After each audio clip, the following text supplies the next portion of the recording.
It's your girl Portia back with the Girl Mind Your Business podcast, and today I have one of my babies, my bestie, and her name is Shanta, and I am sure you all have seen her before or have heard of her. She has the bookstore Books and Crannies, and this is one of my closest friends. So I am excited. I feel like I'm sitting here with a famous person. Yes, yes, yes. I don't know why you doing this. Because she hates it. That's why. And she doesn't get enough glory for all of her accomplishments. As you may have seen her, she was also featured on Good Morning America not too long ago. But I wanted to bring her on, one, to give her flowers because I am very proud of her. I am very proud of her journey. I kind of been able to see it from the start to now, her like being a viral Twitter sensation or whatever you want to call it. Like, she's doing big things now. So I feel honored to have been there from the start to now. Don't cry. Stop. Yes, but I just wanted to kind of bring her on and to talk about just how you got started. Give us a little background of how the book started, where the idea came from, how you got started, and to now, like, big time, big show, big dog. Oh, girl. So when I first started, it was 2016, and I had just quit my job for City of Danville, and I was like, I don't know what I'm about to do, but I'm not working for the city no more. Like, I was just over it, over the process, over having to dress a certain way, wear my hair a certain way. And I was just like, you know what? I'm gonna quit my job. I didn't have a plan when I quit that job. Oh, faithful. But my plan was to go into like writing, doing business plans and stuff like that for people. And so at the beginning of 2016, I had found out about a grant program that was starting with the Martinsville Chamber. Mm-hmm. And I'm like, okay, well, let me try to see if I can get in on this and open a business. And of course, I've always loved books, always been a reader. Yes. A nerd. Listen, always, love books. Always. I've known her since, how old were we? Elementary, middle school. So I always been a reader, and we hadn't had a bookstore since like 2009, 2010, something like that. So I'm like, you know what, we need a bookstore. Like, I want to be able to go into a bookstore and shop like I used to. So I applied for the program, and I already had a background in professional writing, so I knew how to write a business plan and the whole nine. Not too scared of public speaking, so we had to do a pitch at the end of the program in front of judges. So I was like, okay, I can do this. What was the name of the program again? Startup Martinsville. Startup Martinsville, okay. Mm-hmm. And it's still going on too. Like, they still do it every year. So if you got a business idea, apply for the Startup Martinsville program. But so I went into the program, and on the first day, when I told them I wanted to open a bookstore, everybody was so excited. Like, they were like, oh, we have to make this happen. Like, whatever we can do to help you, we're here. So I went through the program. It was 10 weeks, I think. And I ended up being one of the highest recipients for that year. And I think it was like 6 of us that won. It might be only 2 or 3 of us that's still in business now. Okay. That says a lot. Yeah, it's for sure not easy running a business. Oh, I know. Especially not in Martinsville. But I know. But I think too, listening to you when you were saying that everybody was like, yes, we gotta make this happen. It seems like you were meeting a need.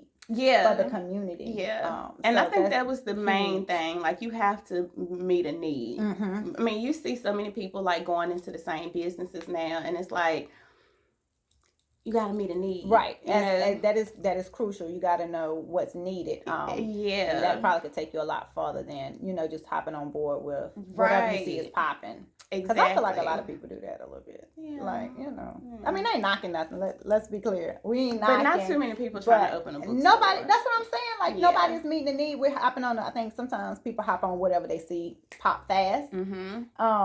and not really. Because if you see it work for other people, then it's like, oh, okay, well, if they can do it, then I know I can do it. And that is like, listen. But then it's kind of like a watered down market. Absolutely, for sure. Okay. But so my grand opening went great.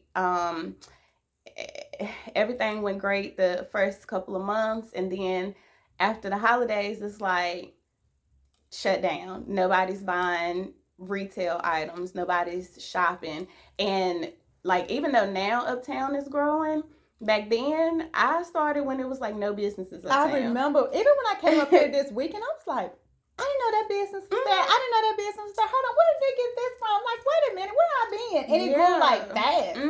So over the last 5 years, it's grown a lot, and they starting to fix up the buildings and stuff. But when I started, it was like there's nobody uptown. Like, people were like, oh, I don't even come uptown. It's nothing there. I'm like, well, I'm here. Like, come see me. But so since then, Uptown has grown a lot, but back then it was just like dead. Right. So I was struggling to even like make enough to get new inventory in, or to pay for my overhead and stuff. So, but I did really good because when I won the grant program, I paid for my inventory out of pocket, and I used the grant money to pay up overhead for like the first 2 years. Right. So I didn't have to worry about like the rent and the light bill, stuff like that for the first 2 years. I think that is so important though, to have not only a business plan but a financial plan. Yeah. Because when you don't have those finances in order, you don't have that revenue or that emergency fund, like it's easy for you to kind of go out of business fast, or I feel like you're setting yourself up for failure. So kudos to you for putting that financial plan in place. I mean, it was necessary, but that was one of the perks to taking the class that I took, because they taught you all of that stuff in the class. And that's why I say, like, people always ask me, so how you have any tips for me to start a business? Take a class, like one of the grant programs, or even if it's just a business class to teach you how to write your business plan and to work out your financials. Right. That's important. Absolutely. I'm big on budgeting and finances, and making sure that opposite. And making sure that money adding up, baby. Portia always been on top of her finances. Always. Me, like, I had to learn it, and but it's even so now important. I'm still kind of impulsive with my spending. Yeah, but once you get it, and you continue to grow with it. But that piece is, you got in the business. That's the main thing. Yeah. Like personal, we all can probably be a little, because I like to spend too. Definitely. But when it comes to business, that's where your money coming from. So exactly. If you're not putting your money back into your business, it's never going to grow. And I think that's a misconception that a lot of people have. It's like, oh, if you have a successful business, then you're just rich. No, baby. That money got to go back into the business. Yes. Like, I have to keep getting inventory. The rent don't stop. The light bills don't stop. The internet, the credit card fees, all of that come every month, just like your regular living expenses. Bills, exactly. So on top of your regular living expenses, you have your business expenses. So if you're not budgeting your money and planning accordingly, even if you have a successful business, it could quickly go left by not managing your finances properly. Listen, tell me about it. I've seen it all too well, especially in my field with mental health. Mental health is a very lucrative, like, you can make a lot of money in that field. But I've seen so many owners who don't know how to manage that money. And I'm like, hold on, this is $1 million business. What are you doing? Why? What's going on? So it's always that piece to manage your money. Yeah. Or it's like, I like to say, mind your money. Okay. So let me ask you a question. During that time where you felt like, okay, we all have it when we have those downward spirals, or business is not taking off as fast, or not as going, like, did that play a part on your mental health? Like, did you doubt yourself? Like, what are some things that you dealt with? Because I think those components, even when I've seen some downward spirals in my business, like, that played a piece of my how I felt about myself or my accomplishments. Like, I kind of felt like, had those moments of, I'm failing myself. Yeah. And so I feel like we can get hard on ourselves, and sometimes if you're not able to pull yourself out, or if you don't see a change fast, it can take us in a place. Mm-hmm. And sometimes that place, if you're not able to come up out of it, it can take your business to a place too. Yes. So tell me, how did that play a part, and how did you overcome, or how did you sustain through it? So I've always been one of those people who kind of associate my worth by my accomplishments. So, like, of course, you know, all of these people are kind of hyping me up or whatever because I have this business, but it's like a lot of people don't read. So you got to read for my business to be able to sustain itself. Absolutely. And mind you, Martinsville is not the richest city in the world. Right, like absolutely. the economy here is kind of bad. So people wasn't spending extra money on books, you know. So it really took a toll on my mental health. And I'm like, girl, why did you open a bookstore? Like, so you question you yourself. might have thought it was a good idea, but did you really think about the people that you were trying to serve and the community that you're trying to serve? And it's just like, it really took a toll on my mental health, and I'm just questioning, did I make the right decision? Like, I went back and forth so many times about going back to work. I even applied to my old job and was gonna. I went to the interview. Oh, I don't even think I knew that. I didn't tell anybody. My God. I went to the interview, and my old boss was like, "Why are you here?" And I'm like, "Cause like I need some more money." Right. He was like, "But how you gonna run your business and come back to work here?" I was like, I'm gonna figure that out. I just need some more money. But then I thought about it, and I'm like, what are you doing? Like, you left this job for a reason. I don't want to be here. Granted, it's solid money, and you know, I would have guaranteed income every month, but that's not what I want to do. I think a lot of people get stuck in that though. Yeah. Like that 9 to 5. And listen, we not knocking a 9 to 5, but it's not for everybody. It's not for me. It's not for me. But I feel like when I was in that position and trying to take that leap of faith to go to entrepreneurship, it was that consistency. It was that steady money. It was that piece for me that like kind of stopped me from like jumping out on faith so many times. I mean, I'm glad I made the leap, but I feel like a lot of people get stuck in that, you know. Definitely. And then too, I had Marley 2 years into opening my business. So on top of like income not being what I expected it to be or even what I needed it to be, like I'm bringing my infant to work every day for the first 2.5 years after she was born. So it was a struggle. Like my mental health was non-existent. That's really what kind of drove me to going to therapy, because I couldn't function anymore. Like I was just so stuck in survival mode and trying to figure out how I was going to make everything work for myself that my mind was just stuck in survival. And I wasn't taking time for me. I wasn't sitting like doing stuff to take care of myself internally, not even physically. So it was a struggle. And this went on for like the first 4 years of me opening my business. And then, of course, the pandemic started. So now I'm just like, okay, at the start of the pandemic, I'm like, I quit. I quit. I'm going to have to go back to work because, you know, the government has shut down businesses. The pandemic was very scary for a lot internally. of people. So it's like, wait a minute, I can't even have customers in my store. But on the flip side, people were home, so they were reading more. People were getting checks from unemployment. So it's like, I'm going to sit at home. You know, a lot of people picked up more books then. So I started to see kind of a shift for the better during the pandemic. I was like, okay, so let me just hold out and see what's going to happen with this. And so I switched over like to curbside pickup. Like I just had to adjust everything from the pandemic.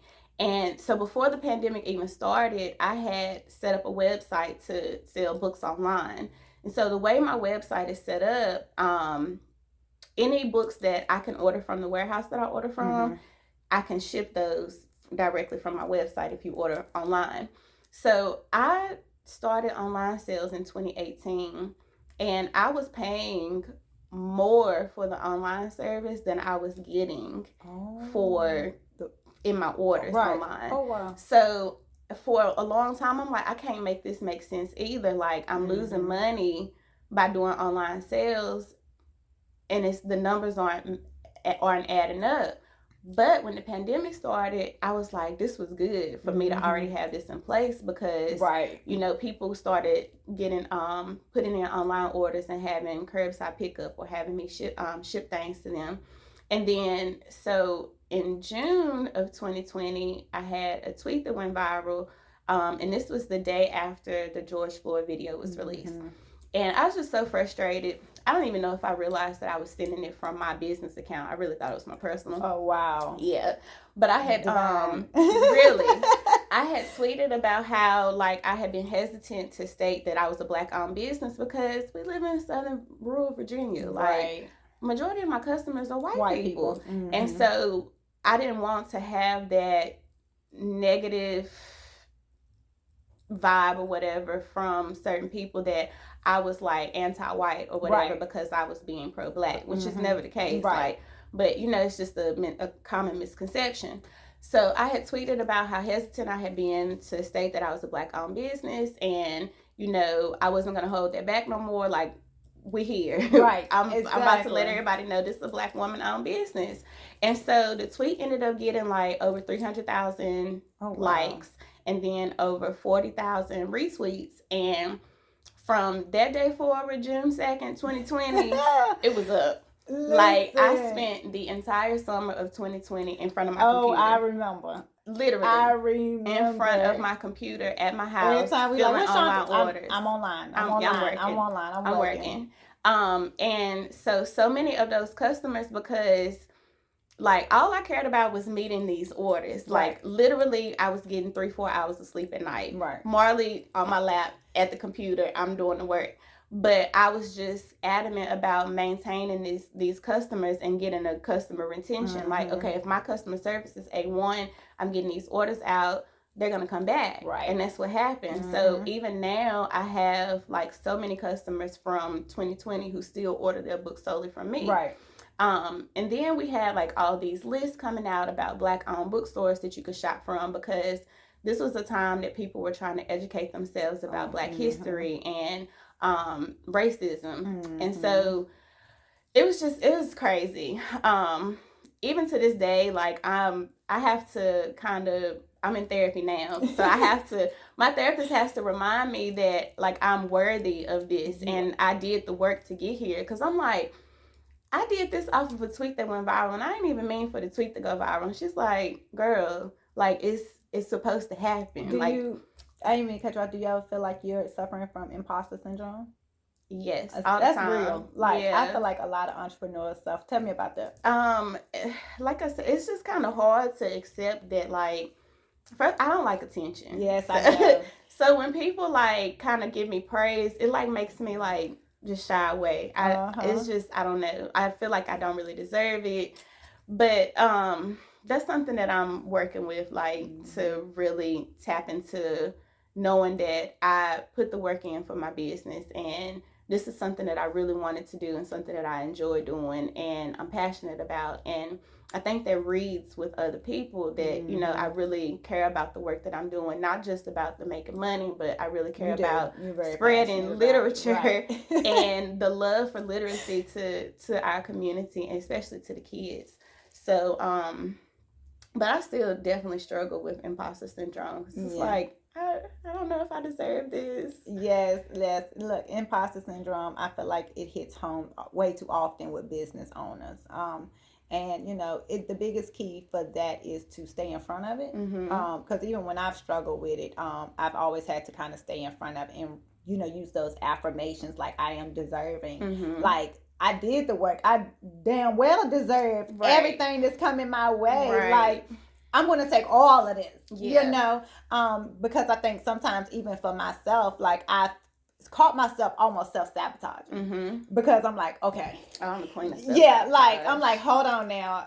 Bring it back, Portia, because you about to quit everything just because you don't feel a certain way about the leveling up piece. You know, when you leveling up, you got to take another attitude. You know, it's attitudes you got to shift. And I think part of the imposter syndrome comes from we don't know everything.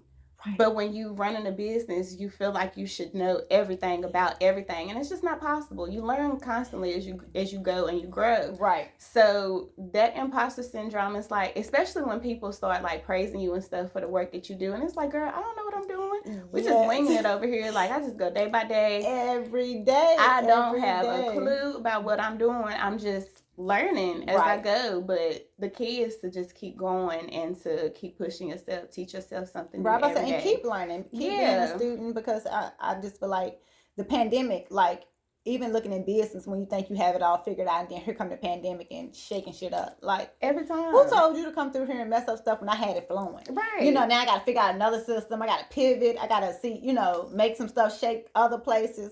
So I just think that's key. Always being able to learn, always being able to pivot, and accept your flowers. Even to this day, like with the pandemic, I'm in the back of my mind like, okay, what's next? Because something else is gonna come. Like, I mean, we're still dealing with shipping delays with the post office, with UPS, and just shortages of paper. Like, I sell books, we need paper. Right. We can't be affording shortages out here. So my mind is constantly trying to figure out, okay, so if this happens, then what are you gonna do? So like you said, you got to really stay ahead of it. Yeah, and I think that's a good mindset to have, because I feel like when you're always aware that like when life happens, you don't let life happen to you. Yeah. Like, don't get too far ahead of the things that you don't have control over, but being aware that they may come and that you have a plan in place for it. Because I feel like, being your friend and seeing the beginning to the end, I feel like you've seen the downward spirals all the way up until now the overflow. Yeah. And to be honest, it seems like you're dealing with the same emotions with some, like, okay.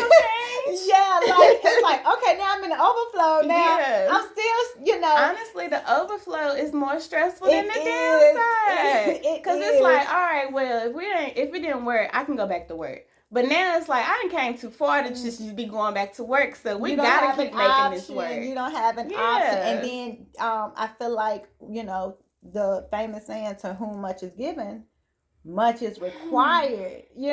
So when that overflow, everybody wants it until they get it. Yeah. I feel like that's where we and make no mistake about it, we love being successful. Like, it's a blessing, but I feel like if you're not prepared for it, it can also have the same effect on your mental health as, not making enough money. Getting into the spot, like you said, getting into the spotlight and carrying the business and making sure I do everything right. And, you got people counting on you because you hired employees now. So I know for me, that was a big thing when we had Hairston Associates. I'm like, okay, now I got my family, but now somebody else's family is depending on me, and we're growing, but how do I sustain this growth? When you hired your employees, did you struggle with letting go and delegating tasks? Yes, so that is the biggest, you already know, we kind of talk about that a little bit, but 2021, I did like 90% of everything. And my biggest issue was that let me tell you, don't do this in business. If you can delegate. I don't have to pay nobody to do this because I can do it myself. Like, that was the biggest lie. I'm gonna save this money. And you're right. And save this money, and I'm gonna do it myself. And then you realize that because you're working so much, you're not making any money. The money ain't even making sense no more. Because I'm like, okay, now I'm working dime for dime because I'm working around the clock. When in reality, I could just give a little piece of this money to somebody else and have up some free time. So listen, I didn't get that until like November of last year. Same. And I'm like, okay, I really need to hire some people. I don't even care if I can do this myself, but I feel like, understanding your peace of mind is priceless. Yeah. Like, I feel like as soon as I delegated, I began to breathe. And I think for me, the hardest part of delegating is because I kept saying, nobody ain't gonna know how to do it the right way. Like, they're not gonna do it like me. That was always my excuse. Yeah. Like, and I, that was the biggest piece for me, is absolutely delegating, hiring employees to do my job. But now it's just like, I feel like when I talk to business owners and doing coaching, I'm like, that delegation piece is so necessary, because you know what your vision is for your business, right? And so you know that this business was never supposed to be just this. Right. It's supposed to be bigger, but if you still got your hands in everything, how do you grow the business? And ever since I've taken my hands out of the day-to-day operations, like I've expanded Hairston Associates on another level. We're working on accreditation status. So, but I couldn't have done it if I kept having my hands in like the nitty gritty stuff. Because when do you have time for the stuff, the aspects that actually help your business help grow? your business grow? You don't. And then when you have your hands in so much, you can't see anything. Because I didn't see a lot of systems that were not working because I was working them myself. Yep. But I'm gonna be honest. This is another thing, is that I didn't scale up. Like when we started Hairston Associates, me and my husband thought it was just gonna be me and him. We didn't prepare for growth. Yeah. And so when it was time to hire people, I was like, shit, I don't even know what to give them. Like, hold on, wait a minute. I didn't have that in place because I didn't know I was gonna even be thinking about hiring people. But divine time, sometimes you can't control the growth and the overflow. And when it happens, I feel like it is really important for you to be mentally prepared, because I feel like we kind of was in the same boat when you said the overflow. I was like, and for me, I'm like, wait, stop. I wasn't ready. Like, hold on, just wait. And I was like, no, the clients is coming in. The workers is asking to work. Like, I'm like, okay, this is a lot. So I definitely get it. But my advice for, business, even when you're starting out small, just prepare to scale up, because you just never do know. I just feel like that was one of my downfalls for Hairston Associates, that I just really thought that me and my husband was going to be doing it all alone. You know what the funniest thing is? So when the store went viral and I was like really at my peak, it was the worst time of my life. Seriously. Girl, the worst. You might be making money, but so drained, and I had lost the passion because I was literally just at the computer filling online orders. And I'm like, I want to get back to interacting with people and talking about books and enjoying what you started, because that is the conversation I had with my husband. I said, I love doing this. When I was doing it, running other people's companies, why I can't find that passion. And he would remind, he's like, because you doing everything. And you need to stop doing everything. You ain't Superwoman. I'm like, yeah, you're right. I kind of am, but I don't have to be. We don't have to be. Exactly. But I get it. That was, that was our best. 2021 was our best financial year. But it was the top. Like, when I tell you, child, I feel like I went through so much in 2021, like emotional roller coasters, family, business, everything. I mean, it was a hell of a year, but literally, it took a toll on my mental health. And sometimes I'm thankful. Yeah. I'm very thankful. But do I think it's always worth the exchange? Sometimes it's like, well, I'll just go back to being basic. Go back to, just scratching the surface so I can have peace of mind. But, at the end of the day, you can have it all. Yeah. It's all about really delegating. It's easy to stay in your comfort zone. It is. And that's why I'm saying, like, I don't want to go back to a comfort zone. But understanding that we can have it all if we do it the right way. Yeah. Finding that balance, delegating. Because now I'm making the money, but I ain't stressed. Like, I just make one phone call. I need X, Y, Z done. And I'm out now overseeing the company and now tapping into the other passions that I have. So I'm like, don't think that, if you get to that point that we were at, and, we're not saying money. We like the monies, okay? Love money. But, that's what I felt like when I was in the moment of making money and being stressed out. Like, I was like, you know what, I'm just ready to give up all of this. Yeah. And my husband said, that ain't an option. You can quit, because I'm queen of quitting a job, like, in a heartbeat. It's too, I'm done. He was like, oh, no, you can't quit this, But that's how I felt. Like, I was like, I don't care how much money we making, I'm done. He was like, no, that's not going to work. But just understand that you can have the money and the peace of mind. Yeah. It's just a way of doing things, like delegating, like you said, hiring employees. All of those things are essential to growing a business. It's so cliche, but there is no I in team. And you cannot do this alone. Yeah. I just don't see it. Right. Especially the businesses that we have. I mean, everybody gets caught up in the positive side, like you said, but they don't realize that it's so much hardship that comes with running and maintaining the business. I mean, even now, like I have employees, but I'm still like learning to give them more tasks to do, and so I can make time for myself. And then sometimes I don't even lie, I just have days where I just completely shut down because it's like I don't have nothing to give today. Right. Like I've been giving myself for a really long time, and then today just not one of them days that I can do anything, and I have to be okay with that sometimes. I was about to say, and girl, those are the best days. Like sometimes those are, some people take those days on vacation, some people take them at their house, but I think they're necessary. Yeah. Like, but I feel like as Black women, we have not been given the pass to take time like that's not productive. Right. Like I feel like growing up, like I've seen my mama work very, very hard. Like she, super one, and still to this day I be like, really make me look bad out here in these streets because you're still going, like, even this is so funny, but like she'll go to work and then after work she'll go to the grocery store, get medicine. Like I'm like, Mom, I said you can do all three of those things in one day. Girl, I was like, how do you after you get off of work have the energy to go to this? I can do a grocery store, like that's a one day activity. Yeah. Like this is too much stimulation for me. Since the pandemic, grocery pickup. Yeah, if I would have had a successful grocery pickup, I would have. I'm in the country and they, it's just not good. But yeah, but the grocery store, that's one activity. Working, that's another activity. I cannot put those two things in one day.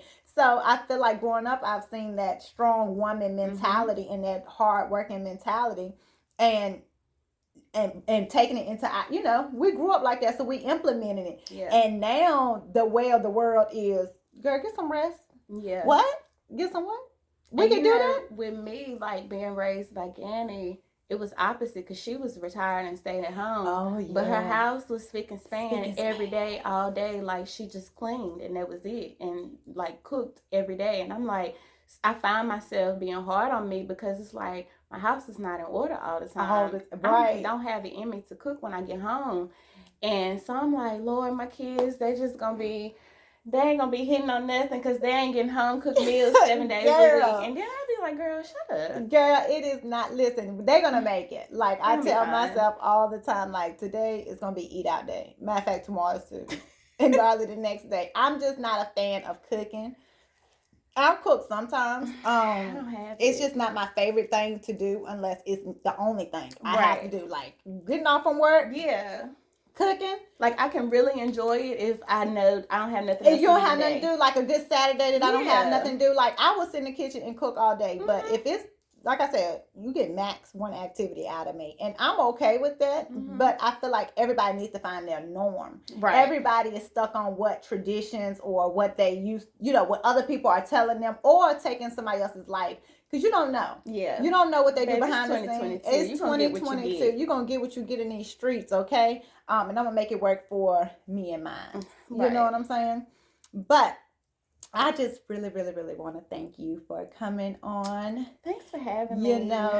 You know it's always a pleasure. Again, tell us, how do we buy books from Books and Crannies? How do we follow you? How do we hit you up? Okay, so go to www.booksandcranniesva.com. You can pretty much order any book from my website, and shipping is really quick and easy, hassle-free. I'm on Instagram and Twitter as Books N, the letter N, Crannies VA _. And I'm on Facebook as well as Books and Crannies VA. And yeah, I'm in Uptown Martinsville too. So if you're local, stop by and see me. We're open Tuesday through Friday from 10 to 6 and Saturday from 10 to 4. All righty. That is another episode of Girl Mind Your Business. Thanks and we are out. Thank you.